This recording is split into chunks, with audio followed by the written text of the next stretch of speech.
Hello. हाँ बच्चों, अपन ने लास्ट क्लास में मैक्रो इकोनॉमिक्स का meaning, nature, scope and importance of macro economics देखा था। तो उसमें से अपन ने मैक्रो इकोनॉमिक्स का मीनिंग देखा था। मैक्रो इकोनॉमिक्स में हम क्या पढ़ते हैं, मैक्रो इकोनॉमिक्स क्या है? आर्थिक विश्लेषण की वह शाखा जिसमें कि अर्थव्यवस्थाओं की जो समस्त इकाइयाँ हैं उसका हम समग्र रूप से अध्ययन करते हैं। जैसे राष्ट्रीय आय, राष्ट्रीय बचत, कुल विनियोग, कुल रोजगार, कुल उत्पादन, कुल उपभोग, सामान्य कीमत स्तर आदि ऐसी चीज़ों का अध्ययन हम मैक्रो इकोनॉमिक्स में करते हैं। इसके स्कोप में हमने क्या देखा था, क्या क्या चीज़ें देखी थी? 8 पॉइंट्स बताए थे मैंने आपको। कौन कौन से थे?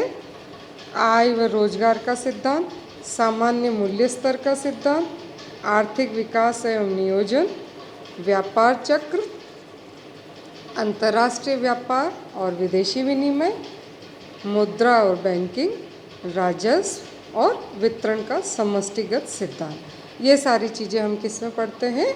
मैक्रो इकोनॉमिक्स में। फिर इसके बाद अपन देख रहे थे कि मैक्रो इकोनॉमिक्स की शाखाएं कौन कौन सी है।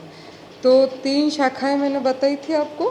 फर्स्ट, समष्टि स्थिति, सेकंड समष्टि तुलनात्मक स्थिति और थर्ड समष्टि प्रावेगिकी। तो इसमें अपन ने फर्स्ट जो है समष्टि स्थिति की जो है वो लास्ट क्लास में देखा था डिटेल में। तो समष्टि स्थिति की क्या होता है? जिसमें कि अर्थव्यवस्था का अंतिम संतुलन का विश्लेषण किया जाता है। तो इसमें इस अंतिम संतुलन के कारण क्या है, प्रक्रिया क्या है, इस पर ध्यान नहीं देते। इसमें केवल क्या देखते हैं कि किन्स ने क्या कहा था कि जहाँ कुल पूर्ति फलन और कुल मांग फलन एक दूसरे को काटते हैं वहाँ पर राष्ट्रीय आय का निर्धारण होता है। तो डायग्राम भी मैंने आपको बताया था, ठीक है। और क्या बताया था? y is equal to C plus I, और गवर्नमेंट को जोड़ दें तो y is equal to C plus I plus G, ठीक है। तो अब अपन आगे चलेंगे, आगे बढ़ेंगे। नेक्स्ट जो है आपका कौन सा है?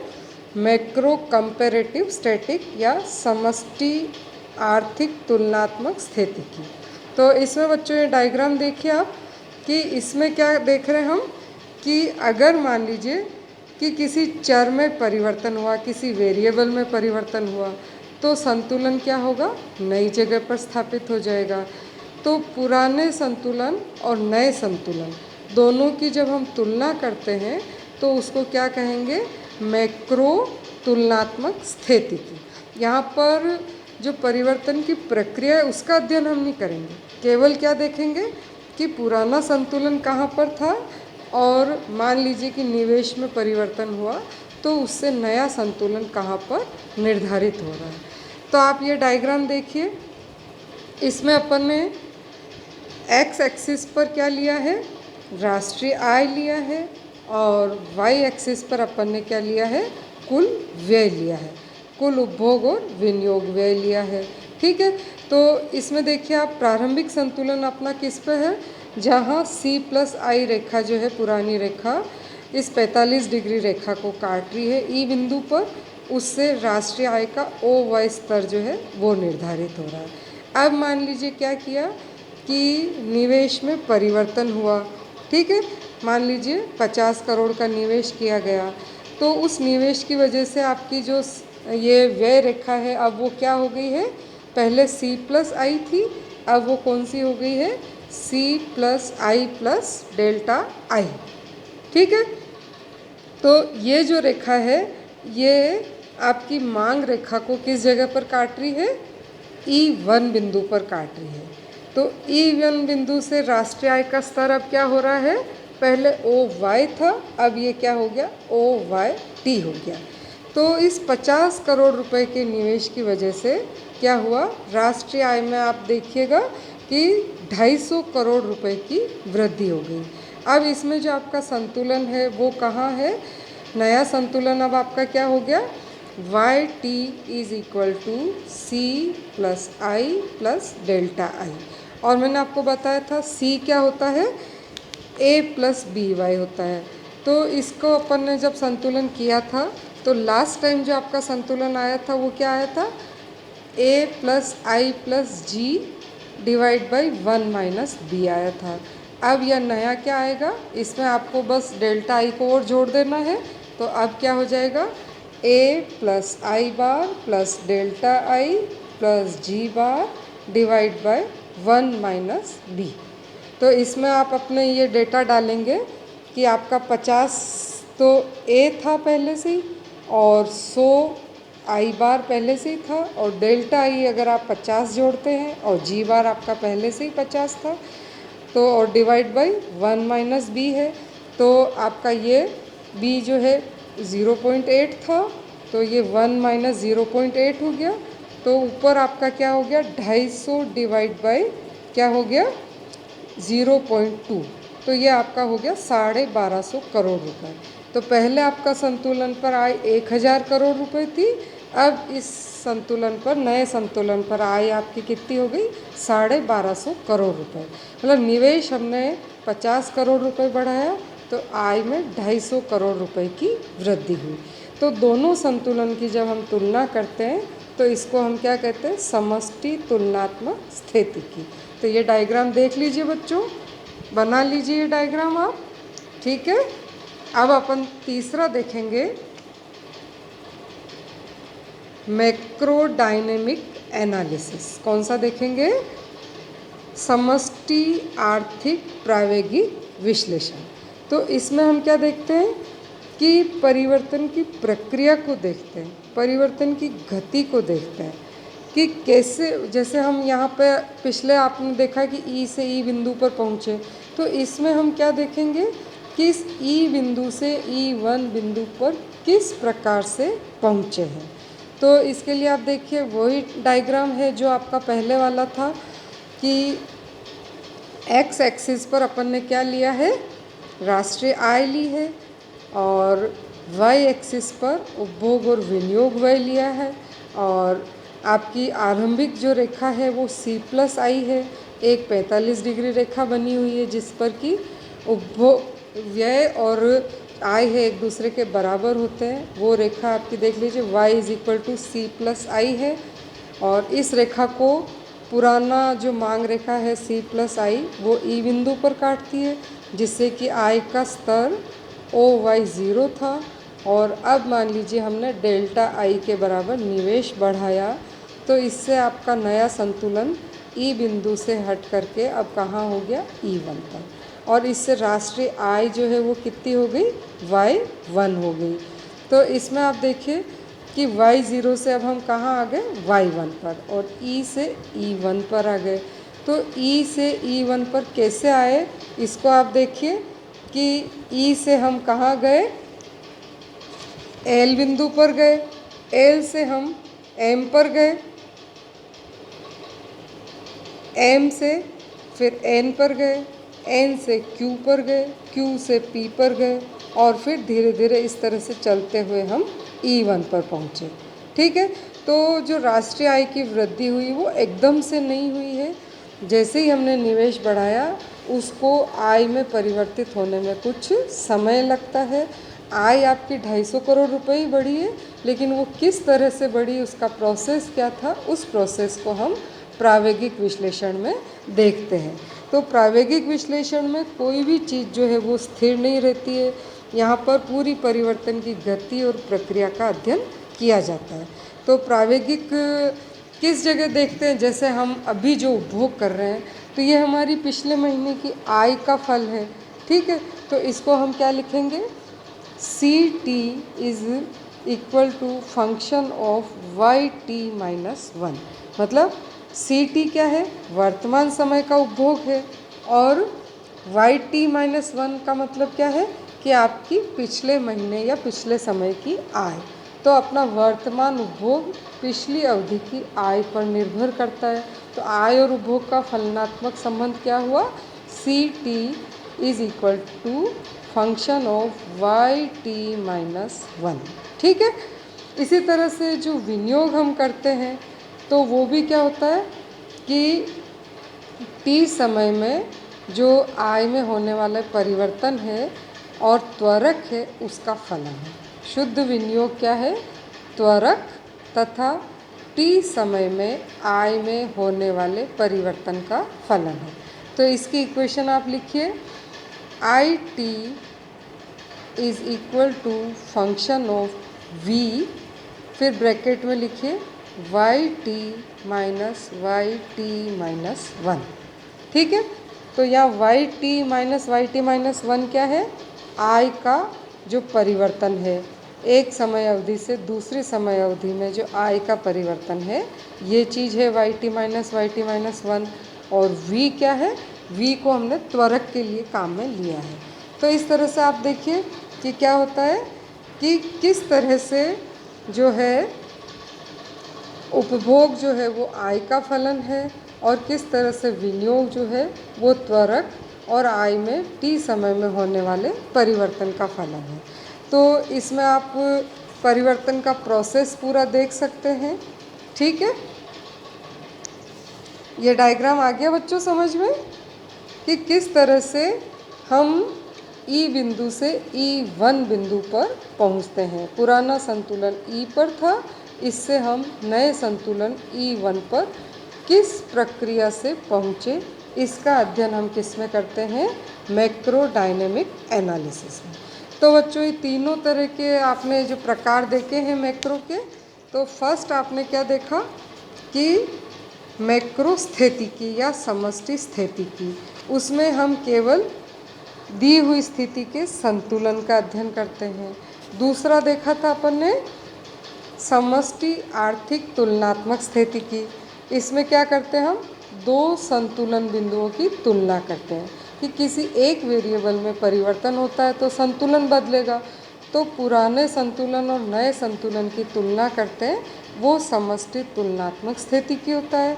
और जब तीसरा है समष्टि आर्थिक प्रावैगिकी विश्लेषण, जब हम परिवर्तन की प्रक्रिया पे और परिवर्तन की गति दोनों पर ध्यान देते हैं और कोई भी वेरिएबल यहाँ पर स्थिर नहीं होता है, सभी चीज़ों पर हम परिवर्तन होता है, तो इस चीज़ को हम फलनात्मक रूप से देखते हैं, तो वो क्या होता है? समष्टि प्रावैगिक विश्लेषण।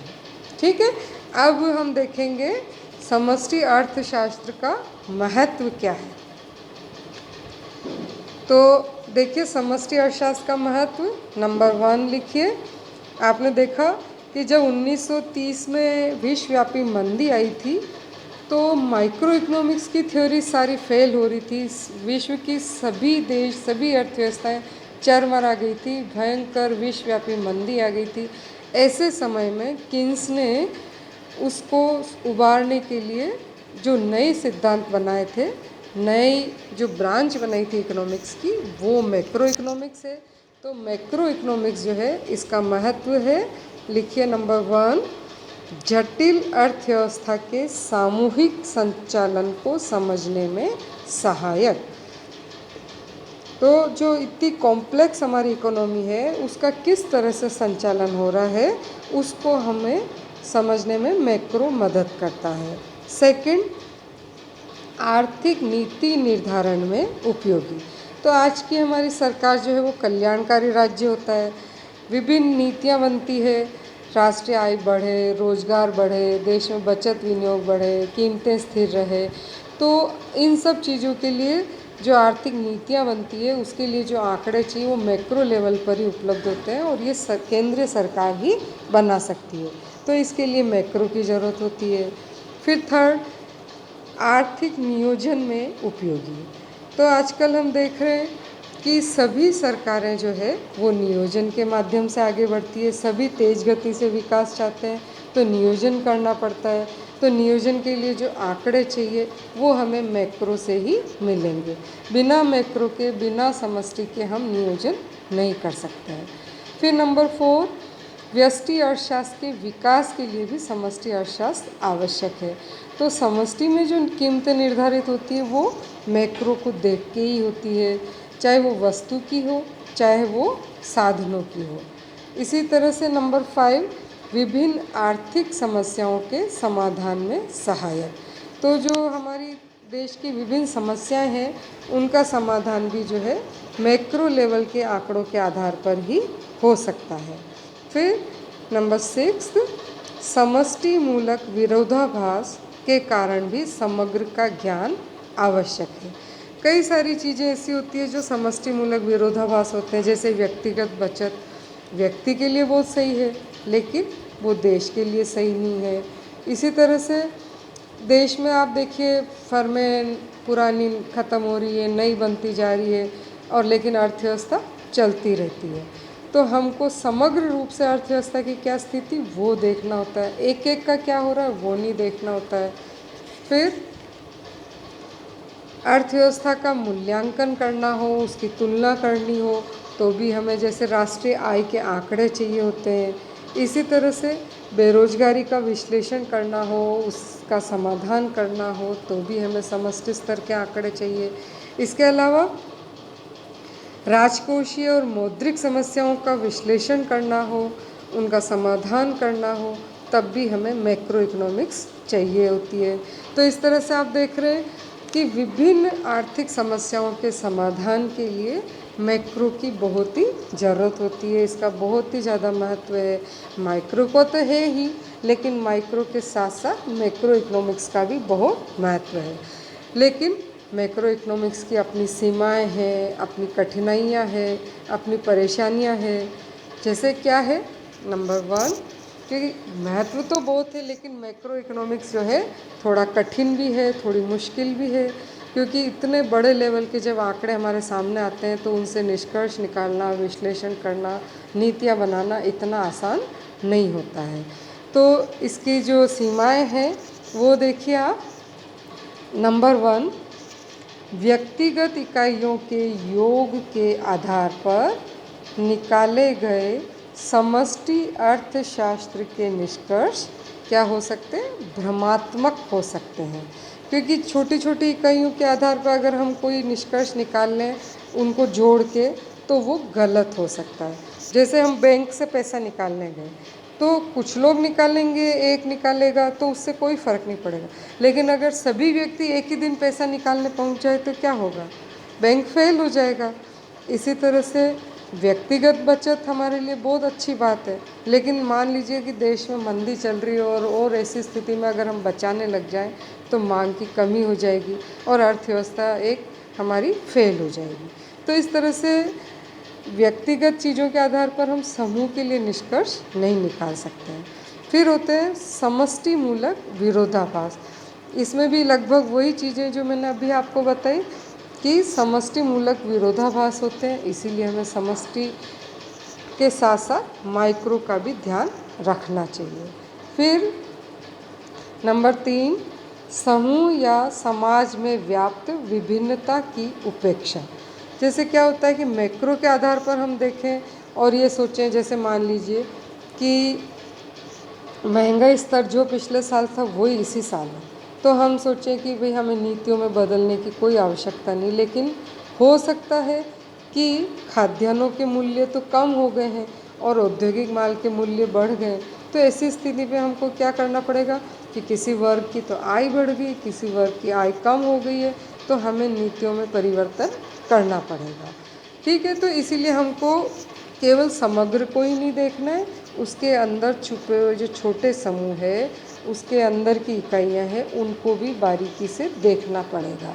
इसी तरह से समष्टि अर्थशास्त्र के जो योग हैं वो अर्थव्यवस्था के विभिन्न क्षेत्रों को समान रूप से प्रभावित नहीं करते हैं। हो सकता है कि कुछ उद्योगों में सीमांत उत्पत्ति ह्रास नियम चल रहा है, कहीं सीमांत उत्पत्ति वृद्धि नियम चल रहा है, तो एक ही नियम को जो है हम सभी क्षेत्रों में लागू नहीं कर सकते हैं। फिर इसके अलावा समूह को नापने में भी बहुत कठिनाई आती है, क्योंकि इतने बड़े समूह को नापना, उनकी आय को ज्ञात करना, कीमत स्तर जानना बहुत मुश्किल होता है। फिर समष्टि अर्थशास्त्र में जोड़ने, औसत करने और समग्रता की जो प्रक्रिया है वो बहुत ही जटिल होती है। तो माइक्रो आपने देखा था वो हमारे लिए काफ़ी इजी लगता है हमको देखना, क्योंकि उसमें छोटे समूह का अध्ययन होता है, लेकिन मैक्रो जो है उसमें संपूर्ण अर्थव्यवस्था के बड़े बड़े समूहों का अध्ययन होता है। तो इसीलिए मैक्रो इकोनॉमिक्स थोड़ा मुश्किल होता है, लेकिन फिर भी हमें माइक्रो के साथ साथ मैक्रो की भी ज़रूरत पड़ती है। अगर हम एक को समझते हैं दूसरे को नहीं समझते हैं तो हम सही निष्कर्ष नहीं निकाल पाएंगे। और सैमुअल्सन ने लिखा है कि अगर आप एक को समझते हैं दूसरे को अनभिज्ञ रहते हैं तो आप केवल अर्ध शिक्षित हैं। तो हमें माइक्रो के साथ साथ मैक्रो का अध्ययन भी करना ही पड़ेगा। तो बच्चों इसका मैंने आपको PDF भी भेजा है, वो भी पढ़ लीजिए, नोट्स भेजे हैं। और इसके साथ साथ मैंने आपको असाइनमेंट भी दिया है, तो वो क्वेश्चन भी सोल्व कर लिए। तो ये वाला जो आपका चैप्टर था मैक्रो इकोनॉमिक्स का, मीनिंग, इम्पोर्टेंस, स्कोप, नेचर और ब्रांचेज और इसकी जो लिमिटेशंस है, ये सारी चीज़ें आज अपन ने देखी है। तो इसके जो क्वेश्चन है वो भी आप कर लीजिए। क्वेश्चन का भी मैंने, असाइनमेंट का भी मैंने आपको पिक जो है व्हाट्सएप पे भेजा है, ठीक है। तो ये सारे क्वेश्चन भी आप देख लीजिए। तो ये चैप्टर आपका हो गया है। और समझ में नहीं आ रही हो, कुछ भी कहीं प्रॉब्लम हो तो आप व्हाट्सएप पर मेरे को मैसेज कर सकते हैं, ठीक है। थैंक यू बेटा।